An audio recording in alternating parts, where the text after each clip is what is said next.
වසරේ අවසාන දවස විශේෂයෙන් අද රාත්‍රිය හැමෝටම සුවදායක වේවායි කියලා මම මුලින්ම ප්‍රාර්ථනා කරනවා.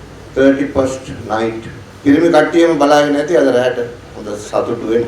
ඒකට වැඩිපුරම මං සුබ පතනවා. සොයුරියන්ටත් ඉතින් ඒකට සම්බන්ධ වෙන්න බැරි නෑ. සම්බන්ධ වෙන්න පුළුවන්. ඒ කියන්නේ අපි සතුටුම වෙන්නේ මිනිස්සු සතුටින් ඉන්න එකට. ඒක තමයි සතුට කියන්නේ. රටක් හදනවා කියන්නේ සතුට ගේන එකනේ. මිනිස්සු සතුටින් ඉන්න දර්ශන තරම් වෙන කිසිම දර්ශනයක් ලෝකේ සතුටු නැහැ. පින්තූරවල තියෙන සෝභාදාම ඒවා තියෙනවා, විවිධ ඒවා තියෙනවා. මොනවා තිබ්බත් මිනිස්සු ලස්සනට ඉන්න සතුටින් ඉන්න දර්ශන තරම් එහෙම ඒවා ඇස් දෙකට පේනවා නම් දැන් මේ බලන්න අද කොච්චර ලස්සනයි. කරන ලස්සන දවසක්. හැමෝගෙම මූණු සතුටින් තියෙන්නේ. කන් දෙකට ඇහෙනවා නම් මිනිසුන්ගේ ලස්සන හඬවල් නේද?